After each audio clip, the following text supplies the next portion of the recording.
Everyone wants to know what's my opinion on Joey Chestnut. Ugh. There is a debacle going on in the competitive eating world. Now, some of you know that I am a competitive eating guy. Yeah, 0-1.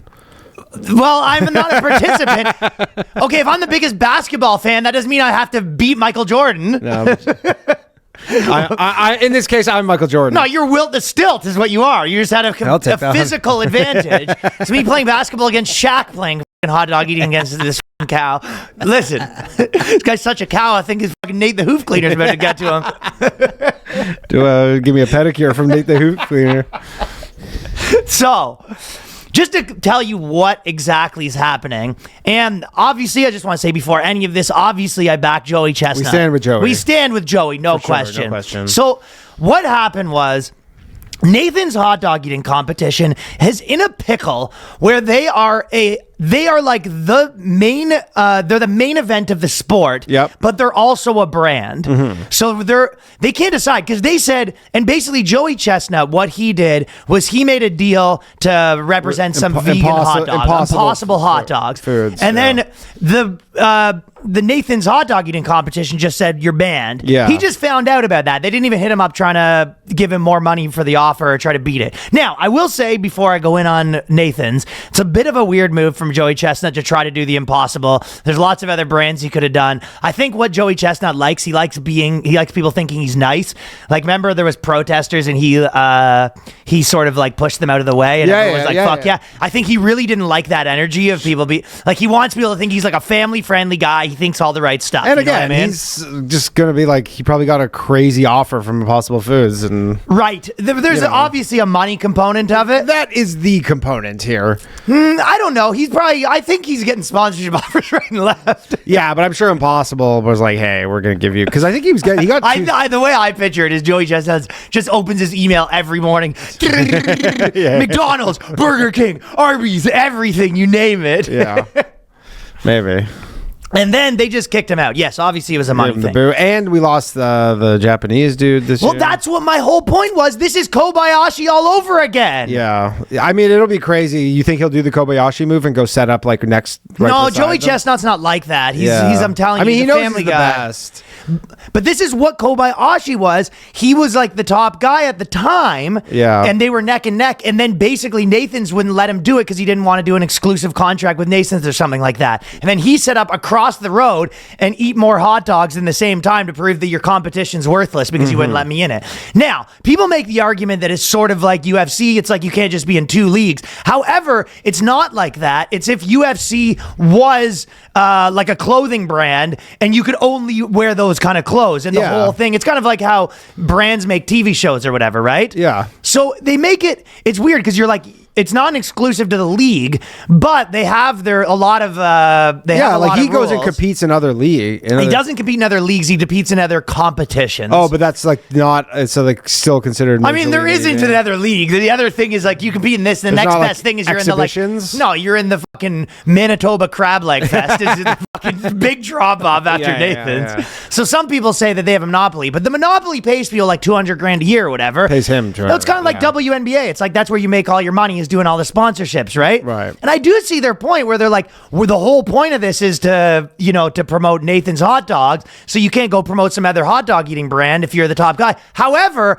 now they're going to get worse publicity for kicking him out. I mean, the NBA had that for a while where they're like, we have a deal with Nike, and then players would have like Adidas, and I remember it, and they would have to have like Adidas, like guys who had like Adidas shoe deals would, if they had Nike on their jersey, they would put a piece of like tape on their jersey and stuff. Well, that's honestly kind of fair if they want to be like, hey, you can't promote your thing at the event. Yeah. But once the event's done, you're able to do whatever you want. For sure, yeah. And they say no, and they're like, we have this contract. These contracts aren't this big. They're like a couple $100,000 a year. It's like this guy's probably a billionaire, I would imagine. Oh, at least. They probably just gave him half of Impossible Foods for his sponsorship. I would imagine Joey Chestnut's a billionaire, probably. Probably top 10 richest man in the world. Oh, yeah. In America, at least. So I do get why they're like, hey, we don't want to see the vegan hot dog guy just coming and spanking everyone at our competition. Sure. But again, he's still be eating the meat dogs. That's what I'm saying. It's also more like Be wearing an Impossible Foods shirt. No, I get if they're like, you can't wear the gear here. Yeah. That's fair. And I bet you Joey would have said fine with that. They're like, listen, you can't come to the Nathan thing and wear the gear. Fine. But that's not what they're saying. They're saying like, you can't even do the side deal after. Great. Yeah, that's And crazy. what would have happened is Joey Chestnut would have done his vegan dog deal. He would have ate a bunch of vegan dogs. He probably wouldn't have heard much about it. And it probably wouldn't have affected the Nathan brand whatsoever because the Nathan hot dog thing still would have been a big deal. Joey would have won. I mean, if you like Nathan hot dogs, you're not going to eat Impossible vegan dogs, being like, because your favorite eater eats them. Like, it's not going to be that kind of thing. So it's kind of like in other things we talk about, people want to talk about the morality of who's right and wrong, whether Joey's right, whether the thing right. The actual thing boils down to power games, you know what I mean? And I honestly think Nathan's is overestimating their power. The guy's won the last 16 competitions in the row. They're saying like, oh, it's like he's like the Jordan. It's like, he's not like the Jordan. He's like 20 Jordans. Yeah. There's no one. He's like Tiger Woods was when Tiger Woods was like in the prime, where he was just winning every other tournament. And no one else is even close. It's crazy, actually, because they said that the guy who's now the top odds to win now because he's out is actually a huge favorite as well to win, which means that there's only two eaters, and he was a huge favorite over that guy. So it's like he's like way above the pack, and then the guy who's second is way above everybody else. So there's basically barely two guys. These other guys are like you. Yeah. I mean, no. Let's not.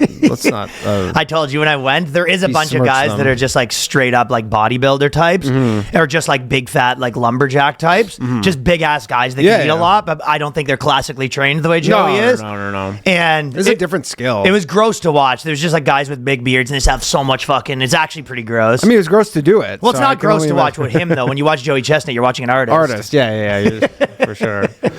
Oh, absolutely. Yeah, he's a talented man. So if Joey's not in it, that's the only reason everyone watches now. Right. And maybe they're starting to think this guy thinks he's bigger than hot dog eating. You know what I mean? And they don't like that. That's a big potential miscalculation on their part. It was a miscalculation to get rid of Kobayashi too, and I think they keep doing this, and it's not the move. Yeah, what's their viewership like? I wonder. Probably not that high. Probably not that high because it's a pretty bad day for TV watching in general. Like people on July 4th, the last thing they want to do is fucking flip on the TV. They filled out the stadium though; it was full. Yeah, but I mean for television, not live. So I don't know. If Nathan's, which is a big company, really wanted to make sure this doesn't happen, they could probably do a clause that is like, hey, if you get another deal, we can match it. But I get that. I don't know. They don't want to do something like that. Then you come with some. But it's only really 2 or 3 people that you're listening. We don't want. If you want do another dog, we'll give you a better deal with our dogs or whatever. Sure. Yeah. I don't know how it'll work out, but that's unfortunate for the sport of competitive eating. They just lost. Is he not allowed to compete in any events or just the Nathans? I think they're going to clear this up, my guess. Yeah. But I don't know where it's at right now. They tried to besmirch him, and they did a big press tour saying a rep for Major League Eating, which Nathan sanctions to run the event, said the organizer bent over backwards. See, they're trying to say like Major League Eating and Nathan's isn't really the same thing. Yeah. But Nathan's is their like big competition, right? And Nathan's probably funds the entire Major League Eating operation. Exactly. For the most part. Yeah. 100%. Bigger right? sponsor. Without them, they'd just be folding. So they're kind of a brand and a league at the same time, which is problematic for when people aren't making a ton of money. You know what I mean? No.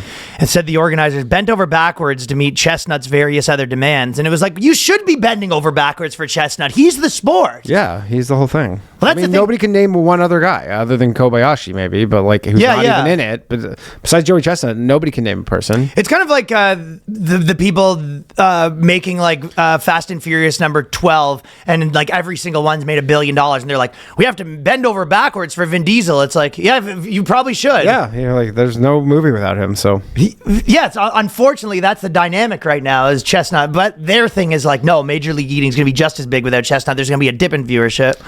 I don't think so. They even agreed to let him participate in a rival Labor Day dog eating fest to be taped for TV as long as no hot dog brands was mentioned. Just give him 2 options. Be like, hey, here's the exclusive deal. It's more. And here's the non-exclusive deal. deal, it's less. Yeah. If you want, and if you don't want to do the if he doesn't do the exclusive deal, then you pay him less. Yeah, which is fine. It's like, again, it's like he's the whole operation. So, but they said they drew the line on letting Chestnut pitch for a different hot dog brand. He is testing them a little bit because he is pushing they probably offered him way more money than is just in competitive. Like, you know, knowing something like Impossible, publicly traded company, like they probably gave him $5 million, and he's just like, that's, you know, it's what he'll probably make for the rest of his life. That's true. They probably gave him $5 billion. Yeah. I mean, they gave him so much money, I'm sure that they're like, it's just, but again, I'm curious what his value is as a competitive eater when he's not participating. When he's not in the MLE? Yeah. I mean, what does he do? He's just doing like he's just doing like the 7th inning of a baseball game. Like I saw him the other day. Actually, he did one where he just ate like 20 tubs of ice cream. You definitely don't get as much publicity at the New Orleans Oyster Fest. No. So. However, what you're missing is Joey Chestnut is not even the most popular competitive eater by a long shot, because the most competitive eaters are like the guys with 2 million YouTube followers. Right. Like the truth is, if you actually, he's the most mainstream though. I guess he's mainstream. He's mainstream. Yeah, he's like mainstream. But if you actually want to make money, you don't go be a competitive eater like that. You go and start a YouTube channel eating 40 Big Macs. Right, yeah, and doing all the challenges at every restaurant and stuff. Yeah, that's how you make the money. That's why a lot of those guys don't even. The truth is, a lot of those guys don't want to go in MLE because it's not even good for their brand. Yeah, just go get fucking destroyed by Chestnut. That's true. So he's the Michael Jordan of competitive eating. But imagine if Michael Jordan said to Nike, I love being the face of Nike, but I want to do commercials for Adidas too. Well, it's like, imagine Michael Jordan was making $200,000 a year. Yeah, for and sure. then also and Adidas offered him $5 million. He'd tell him. And also imagine that, like, all of the other leagues, there's tons of other different NBAs, and you're not that big of a one. So it's like, the truth is, you're like, oh, they're comparing him to Jordan. It's like, you're not the NBA. No, hell no. I mean, you have one competition on Coney Island. We are eating. You have one hot dog eating competition on Coney like all their Island. other events just like stream on fucking Rumble or something. Like, you know, it's not like. MLE's starting to feel themselves a little too much too. Well, they're going to be in for a rude awakening because I would boycott for the 20th year in a row. I will not be watching. The truth is, I don't usually protest, and I'm is this the thing that finally gets Ryan out on the streets marching? Bring Joey Chestnut back. There'll probably be a lot of people with like the Chestnut face masks at the. I forgot about the Chestnut face masks. Chestnut masks. I was gutted to learn from the media that after this is Chestnut's rebuttal, by the way. After 19 years, I'm banned from the July 4th hot dog eating competition. He wrote on social media, I love competing in the event. I love celebrating America with all my fans. And this is a great country, and I've been training to defend my title. That sucks that they kicked him out and he's been training too. To set the record straight, I do not have a contract with MLE or Nathan's, and they're looking to change the rules from the past years as it relates to other partners I can work with. So they just sort of wanted to be on the honor system. They're just like, hey, we're fine with you getting a car dealership sponsor. We just don't want any sponsors that are competitive with us, essentially. And I agree it is a bit weird, but you're probably right. They had offered him $10 trillion. Yeah, they give him so much money. Yeah, cash. And they go stock options. And they made him an offer he couldn't refuse, man. They fucking backed up the loading truck into his thing, and just he's probably, as he signed the pen, he probably had to stick his hand out, just bundles of cash in his hand with just a pen signing. Dude, so much cash that he's like, I'm going to train on eating the cash now. He has no choice. It's taking up too much space. Competitive cash eating. Put it all back. That was the only thing that was holding him back from eating more too, is the expenses. Probably. That's an expensive. I remember when I was training, or not training, but when I was researching, and then some of the people were like, they do a lot of just water. It's all the water training, because it's just literally cheap. Well, he's probably doing it with Cristal now. Yeah. I actually think with his Impossible Meat Money, Joey Chestnut's you're gonna watch his YouTube channel. It's gonna be, this is the caviar challenge. It's gonna be all fancy pants stuff now. That'd be great. 19 different meals at Carbone, including tip. Yeah. Well, that's disappointing. Exactly. And especially so soon. It's in like 3 weeks or something. I know. Yeah. Oh, this is bad news. They should have at least waited to announce it, because this is going to hurt their viewership. But for sure, no Joey Chestnut, and gambling on it too. You're like probably gambling. He probably brings in a lot of gambling revenue. On the actual truth is, they probably better off without Chestnut there from a gambling perspective. That's true. Actually, why bet on it's actually like you can bet on the over. You bet on his over. Yeah, you over under. Yeah. Yeah, but I mean the gambling thing, the odds are like infinity to zero. He's minus 1,000. Breaking news. This is really breaking news. Very breaking news. We had to come back and insert this now. We were literally at home. We came right in here. Joey Chestnut and Kobayashi have now done a Netflix. September 2nd, they are going head to head. This is Jake Paul versus Mike Tyson. Times 1,000. Fucking dogs. So I'll tell you what, if you're one of those people at MLE, you're fucking licking your wounds right now. And remember I told you that the vegan hot dog company was giving him $1 trillion? Woo! He is legitimately swimming in a pool full of cash right now. Oh my God. Netflix just opened the purses up. Open the purses. So, and this is what we wanted. We're enough Joey Chestnut going against the fucking worst guys in the world. Now we have the top two dogs eating dogs. Yes. This is incredible. So we will watch this unfold and we'll be keeping tabs on it. Yeah. But we had to go back in and turn on all the lights. For people that have not been paying attention, this will be a must-see. Huge. Maybe we'll do a live stream watching it. Oh, yeah. All right, back in the episode. All right.